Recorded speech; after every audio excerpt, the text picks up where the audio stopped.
Hey, so this is Dinci here. Your name is Latrell. So how did you start up this meet? All right, so this club's been going for about 22 years. It's called the Lakeland Cruisers. I just took over the club. We decided to find a new location so we can host more people, and this is just a place that was willing to have us. Okay, and so far, how's the journey been? Oh, it's been a little stressful getting everything all organized, getting the word out. You know, advertising's always fun, but it's been a great time. It's been a blessing for sure. And how do you find all these people, all these great cars around? So a lot of the people, we have 110 members already, so a lot of them already come to the shows, but the rest is just word of mouth, sharing on Facebook and all that stuff and letting everyone know. So I see you guys have a raffle going on, so what are the prizes? All right, so it depends. We do a 50-50. Half of that goes to charity, and then the other half goes to whoever wins it at the end of the night. We do door prizes, which is just simple stuff. We do trophies at the end of the night, best of show, and then just a couple generic your car is cool trophies, and then that's pretty much it. So what made you want to get into this whole car scene and make these cars? Well, I ended up, I've always enjoyed cars. I bought me a 50 Imperial. I went to one show and I heard about this club, and I started going about 6 months ago. I became a member, and now I took over the whole thing, so it worked out pretty good. And how'd that happen? How'd you become the leader? I just was at every show helping all I could, and no one was willing to take it over, so I eventually did. Oh, okay, that's good. So far, it looks like you're doing a great job. Pretty good for the first show. And so what's the future looking like? What's the goal? Hopefully we can fill the whole parking lot up, and we're trying to go to, so it's every Friday that we meet from 5 to 8, and then we're trying to go to once a month on a Saturday at a different location in a couple different spots. So we don't know where yet, but we're gonna look into it. Okay, right. And how can people who are actually interested reach out to you? So as of right now, we're just Lakeland Cruisers on Facebook.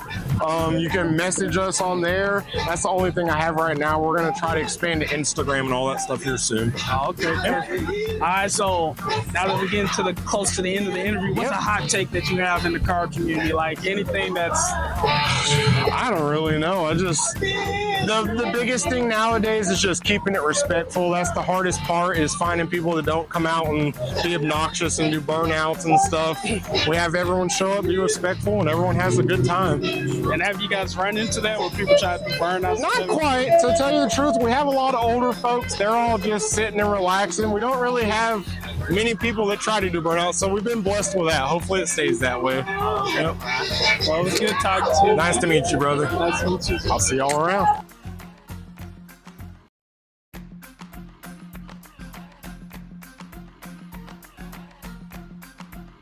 All right, this is Dre with Alpshotz. I'm here with Bob Alexander. Nice to meet you, sir. Nice to meet you. What type of car is it, sir? 1970 Cadillac DeVille convertible. How long you had this car for? I've only had it for about a year. A friend of mine's dad had it since 1977. Oh, so you say you just sold it to you? Yeah. So you know a lot of people have cars for different reasons. Yes. What does this car mean to you? This was my best friend's dad's car. Yeah. He passed away. It went to my best friend. Yeah. My best friend passed away, and I got it from his estate. Yeah. So getting in it, driving it, I think of him and how much he would have enjoyed driving it around. Yes, sir. So it's very close to your heart. Yes, yeah, I really very. Understand that, man. So have you done anything to it? I'll clean it up and get it mechanically sound, but other than that, nothing really. How many miles do you have on it right now? 57,000. So you barely even go anywhere with it, Yeah. So it's just for like the weekend? Well, I've already in the last 6 months put like 500 miles on it.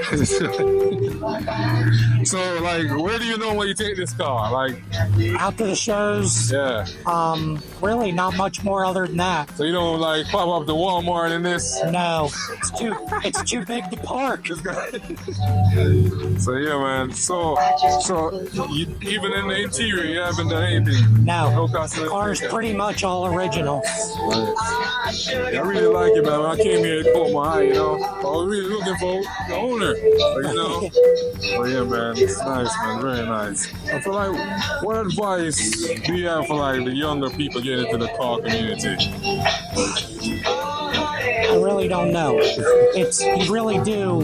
Having a car, taking it to the shows, you meet so many people that become your friends, and people that'll help you out. And the car culture, people help each other out. So in some aspects, it's more than about the cars. It's more like networking. Absolutely. Yeah. Absolutely.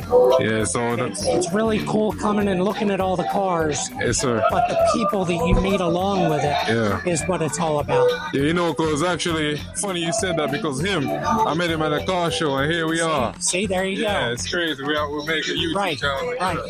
It's like God's timing, you know? Exactly. Yeah, exactly. It was nice talking to you, man. I really appreciate it. It was nice. Thank you very much. Welcome, sir. I really appreciate it. Perfect. So yeah, my name is Dinci, and your name is Benjamin. Perfect. So tell me more about your car, man. How'd you find it? How'd you get this working? Well, actually, it's been in the family for over 34 years. Serious? Yeah. And so how does that work? You guys like just keep it up to date, or? Well, me and my brother sell it back and forth to each other. And how'd that come to be? You guys were just like, yeah, this is just what we're gonna do, or what? Yeah, basically, we just got the idea of putting a rotary engine in it, and we just went with it. So basically, everybody in the family just love cars like this. I mean, it looks nice and clean. I'm not gonna lie. Okay, so what did you guys do to it? We put a turbo 2 Mazda rotary engine in it with a 83 trim turbo, Mustang rear. It's on 8 pounds of boost, 340 horsepower. Okay, all right. And so what do you do with this? Is this like your daily driver or what? Yeah. Okay, all right. Yeah, you driving in style, man.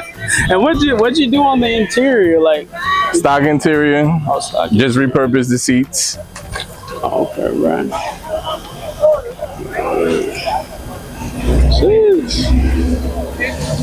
Oh yeah, that look clean. He said stock. Everything is stock. Yeah.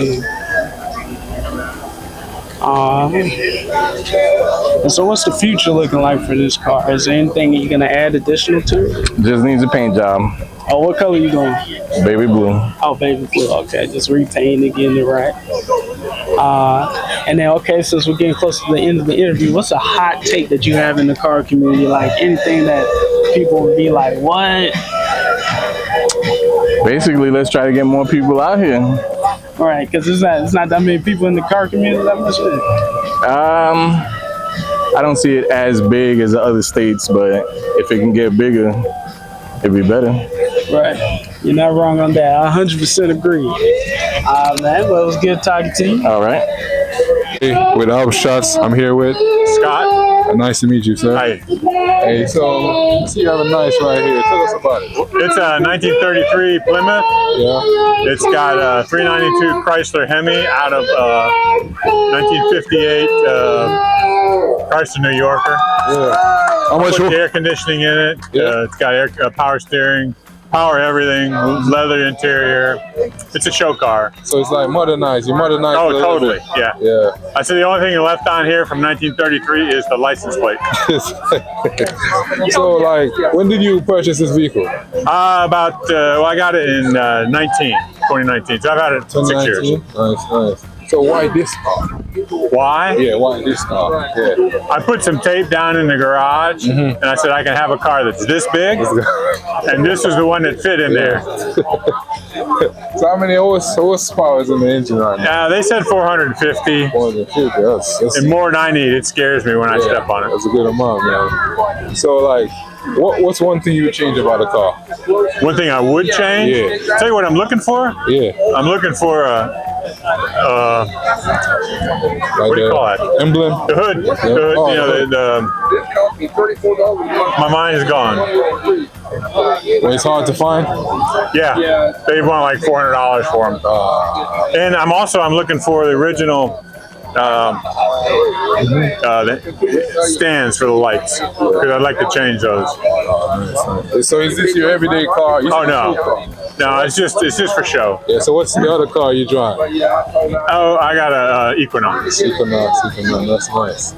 So in the modern world now, the modern car, what car would you get? Like modern car? I don't want a modern car. I want a 1972 Roadrunner. 1972 Roadrunner. Nice. I would have had that, but it won't fit in the garage. That's great. So you said this is a perfect fit. It's as big as I can go. Nice. Well, man, it's nice to talk to you. Thank you. I really appreciate it. Vinci, what's yours? Greg. Nice to meet you. Nice to meet you. So tell me more about your car. How'd you come upon this?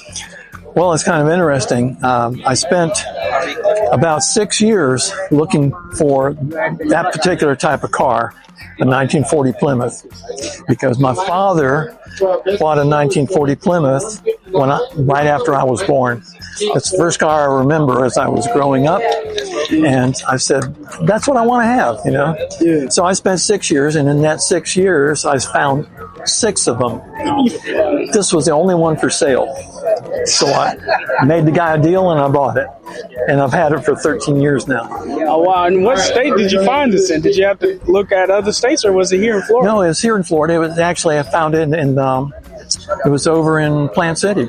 I was over in Florida. Yeah. Was it in this type of condition, or what? Mostly, yes. I've done a little bit of work, but the guy that I bought it from did the heavy lifting. Okay. Yeah, he changed the engine, the transmission, put in power disc brakes, power steering, new rear end. He did all of that work. I've done a little bit of work here and there, kind of perfecting it. Yes, sir. And what type of work did you do to this? I'm sorry? I said, what type of work did you do to this? What do we think? Well, I put larger wheels and then changed the wheels on it to the kind of ones I like, the larger ones. I put in LED headlights and LED tail lights. Put in a pressure regulator for the fuel, and put in electronic ignition. Oh, okay. Yeah. So that's pretty much what I've done so far, and little things like that. I've got some more things planned, but it takes money. Right. So now that we're getting close to the end of the interview, what type of hot take do you have for the car community? Like any opinions any suggestions of improvement or anything that you've seen around the car community? Around the car community. Yeah. Well, then we just need places to gather, because like this particular meeting is a social event. It's not, a huge car show like the Lake Mirror Classic is. It's just a weekly get together where people who like old cars or hot rods and whatever can gather together and sit together like those guys over there are, and socialize and show our cars and look at everybody else's cars. Sometimes, new people will come in and we've never seen their car, so we'll check them out and talk to them about it, and they'll come and look at ours. And it's just a fun thing to do, and we just need places to gather. So the community is just expanding, and there's a lot of shows around, but not as many as we probably would like. Yeah. Well, it was good talking to you. Hey, nice talking to you. All right, you take care. So my name's Dinci. What's yours? Franklin Street III. Nice to meet you. Yes, my pleasure. So what type of advice would you give to the younger generation of this year? The younger generation of this year, I would encourage them to follow that spiritual unction that they feel inside of them and truly seek Christ, because he has the answers that they're looking for. I believe this generation that's coming up right now has given up on organized religion, organized churches, and they can see through the minutia, but don't give up on Christ. Christ is always and will forever be the answer to anything that they need. So if you call on him, he will answer. If you call out to him, young folks, he's going to do for you what he promised he would do. And what would you encourage them to partake in to kind of build that relationship with Christ? Like what type? I would seek people who have been knowing Christ for a long time, people that are established, people that They know, read their Bibles, worship, go in fellowship, have an active religion, and it's not that they're going to church only. Somebody that just really loves Christ, and they're demonstrating that. I think that was an excellent example that Christ gave when he showed the Good Samaritan, who was like the hated guy of the time, but he was the only one that was a good neighbor and reached out to the man that was robbed and beaten and left on the side of the road, while the church people walked past and went around it, kept going, didn't care that he was beat up over there. They didn't want to get themselves filthy, while the Samaritan, he was for real. So find somebody that's real in their religion. You're not going to find anybody that's perfect. But find somebody that's real, somebody that really loves the Lord and will point you in the right direction. And then you, instead of complaining about the church, go and be the church that you'd like people to see. Amen.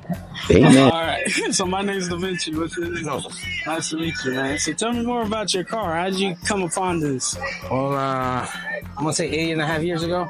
Oh, yeah. I had a friend that needed some money. He had it. He's like, can you paint it for me? I'm like, not really, because it needed to be restored. Oh. So he lost his job, you know. I'm like, you know what? I'll buy it from you. So I bought it, took it home, about 1,500 pieces, picked it apart, and started little by little. I mean, I took every single bowl, everything. Everything that's from here is taken apart. Chassis on one side, everything. Dang. So, I started doing it, you know, after work. I got a regular job. Started doing it, building it myself. It's about 95% myself. The upholstery, I didn't do it because I don't know how to sew. But everything else, I did. I kept it original because it was original.